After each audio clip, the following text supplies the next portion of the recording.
Vote को खा रही है या उनके उस एजेंडे को खा रही है और एक तरह से उन दलों को नुकसान पहुंचा रही है जो उनके सहयोगी हैं। प्याज के दाम जो बढ़े उसके कारण जो बीजेपी की सरकार गई, उसके ठीक 27 सालों के बाद दिल्ली में बीजेपी आई है। 21 राज्यों में सरकार है, 14 राज्यों में तो उनकी बहुमत की खुद की सरकार है। तो ऐसा देख के लगता है कि विरोधियों के अब होश फाख्ता हो रहे होंगे। जिस पार्टी के साथ जाती है धीरे धीरे उसके आधार को खत्म करते जाती है।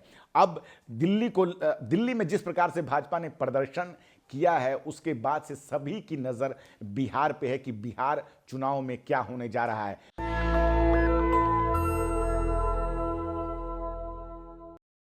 8 फरवरी 2025 इस दिन का इंतजार भाजपा को लगभग 2 दशक से ज्यादा समय से रहा। कहा यह जा रहा है कि दिल्ली में भाजपा का सतैसा खत्म हो गया। हिंदी में एक ये कहावत है, क्योंकि 27 सालों के बाद दिल्ली विधानसभा में बीजेपी की एंट्री हुई है। दिल्ली में ये 8वां चुनाव था। इसके पहले जब 1993 में चुनाव हुए थे तो उस समय दिल्ली में बीजेपी की सरकार थी। उस समय एक ही शासनकाल में 3 बीजेपी के लोगों ने मुख्यमंत्री उसमें वो बने थे, मदन लाल खुराना, साहेब सिंह वर्मा और सुषमा स्वराज। और उस समय प्याज के दाम बढ़े और उस प्याज के दाम जो बढ़े उसके कारण जो बीजेपी की सरकार गई, उसके ठीक 27 सालों के बाद दिल्ली में बीजेपी आई है। और अब जिस प्रकार से विजय जुलूस में गाने बज रहे हैं कि जो राम को लाए हम उनको लाएंगे, हम क्या कहना चाहते हैं आप सीधे सीधे समझ चुके हैं। और इस प्रकार से दिल्ली विधानसभा में बीजेपी की एंट्री हो गई। और कल बीजेपी के मुख्यालय में जो माहौल था, लग रहा था कि 2014 के बाद जो खुशी मिली है भाजपा के लोगों की, ऐसी खुशी इसके पहले 2014 में ही देखी गई थी। क्योंकि इसके पहले लगातार जो है 20 राज्यों में सरकार बन चुकी थी भाजपा की मोदी जी के आने के बाद। लेकिन दिल्ली में विधानसभा में कांग्रेस के जाने के बाद आम आदमी पार्टी ने जो दस्तक दी थी वो बिल्कुल ही अलग तरीके से उन्होंने भाजपा को एक बार 3 सीटों पे तो दूसरी बार मात्र 8 सीटों पे रोक दिया था।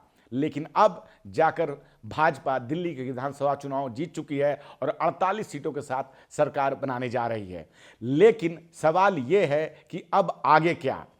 साल के शुरुआत में ही जो चुनाव हुए दिल्ली विधानसभा में, तो जिस प्रकार से भाजपा ने प्रदर्शन किया है, इसको देखकर विरोधियों के होश फाख्ता हो चुके हैं।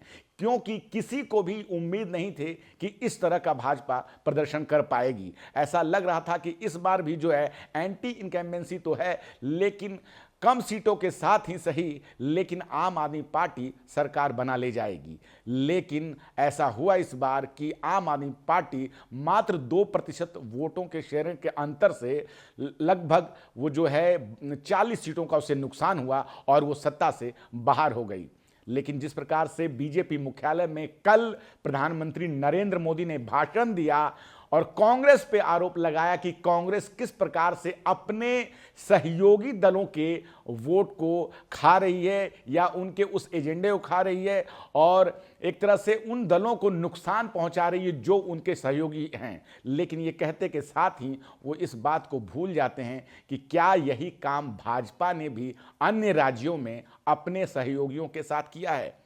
अगर आपको ये देखना है तो आप महाराष्ट्र को देख सकते हैं कि किस प्रकार से महाराष्ट्र में शिवसेना के साथ 25 सालों तक गठबंधन रहा भाजपा का। लेकिन जैसे ही भाजपा की स्थिति ठीक होती है उसके बाद शिवसेना को किस प्रकार से 2 फाड़ में कर दिया गया, उनके चुनाव चिन्ह को ले लिया गया, ये बात बताना शायद प्रधानमंत्री नरेंद्र मोदी भूल गए हैं। अगर हम बात करें बिहार की, तो बिहार में पिछला चुनाव जिस प्रकार से पिछले दरवाजे से जेडीयू को नुकसान पहुंचाया गया, चिराग को एक तरह से उनके खिलाफ खड़ा किया गया और उन सीटों पे कैसे कैसे जो है जेडीयू को नुकसान पहुंचा और सीटें कम रह गई। हालांकि वो मुख्यमंत्री तो नीतीश कुमार बने, लेकिन उनकी जो सीटों की धमक थी वो कम हो गई है।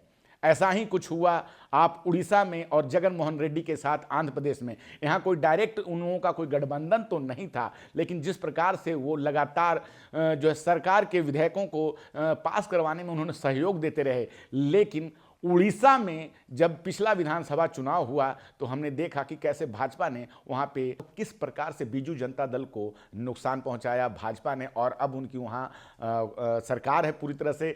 जगन मोहन रेड्डी के साथ भी ऐसा ही कुछ हुआ। लेकिन नरेंद्र मोदी ये बात कांग्रेस के लिए कह रहे हैं कि कांग्रेस जिन दलों के साथ रहती है उनको नुकसान पहुंचाती है, लेकिन अपना उदाहरण देना भूल जाती है। और इसमें कोई राय नहीं है कि पिछले कई सालों से लगातार जिस पार्टी के साथ जाती है धीरे धीरे उसके आधार को खत्म करते जाती है। अब दिल्ली में जिस प्रकार से भाजपा ने प्रदर्शन किया है उसके बाद से सभी की नज़र बिहार पे है कि बिहार चुनाव में क्या होने जा रहा है। बिहार को राजनीति की प्रयोगशाला कहते हैं।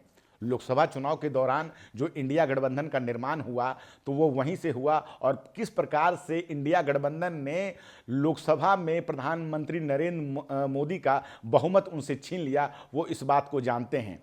और बिहार वो स्टेट है जहां पे भाजपा अपने स्थापना के बाद से आज तक अपना मुख्यमंत्री नहीं बना पाई है, और अब ये वो सोच रहे हैं कि किसी भी तरीके से जो है इस बार बिहार में अपना मुख्यमंत्री बनाएं। जब आप एक्स के पेज पे बिहार बीजेपी पे जाएंगे तो आप देखेंगे कि किस प्रकार से बीजेपी बिहार ने वहां पे अपने पोस्टर लगा रखे हैं कि अगली बारी अब बिहार की है, और होना भी क्यों नहीं चाहिए। जिस प्रकार से आम आदमी पार्टी को सत्ता से बेदखल किया है भाजपा ने, ये उनके 10 सालों की मेहनत है कि किस प्रकार से वो चुनाव लड़ते हैं, और धीरे धीरे ही उन्होंने आम आदमी पार्टी को पिछले 10 सालों से लगातार एक जो वो ऐसा परसेप्शन क्रिएट किया कि यह पार्टी जो है भ्रष्टाचार में डूबी पार्टी है। कट्टर ईमानदार की छवि की जो इमेज थी अरविंद केजरीवाल की, कहीं ना कहीं उसको डेंट कर दिया और फिर वो सत्ता में आए। बिहार में जब जाते हैं तो वहां हम देखते हैं कि किस प्रकार से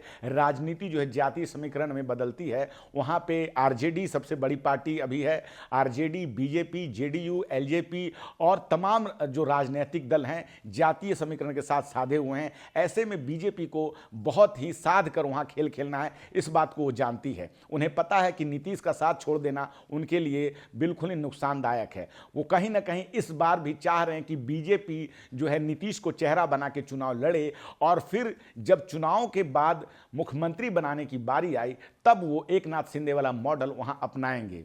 सभी नेताओं की नज़र अब बिहार पे है कि कैसे बिहार में बीजेपी के रथ को रोका जाए, क्योंकि बीजेपी की अभी जो 21 राज्यों में सरकार है, 14 राज्यों में तो उनकी बहुमत की खुद की सरकार है। तो ऐसा देख के लगता है कि विरोधियों के अब होश फाख्ता हो रहे होंगे कि आखिर बीजेपी को रोकने का रास्ता क्या है। बीजेपी जिस प्रकार से चुनाव लड़ती है, ऐसे में सभी सहयोगी दलों को कहीं ना कहीं ये सोचने की ज़रूरत है कि आखिर वो कौन सा उपाय है जो बीजेपी को रोक सकती है।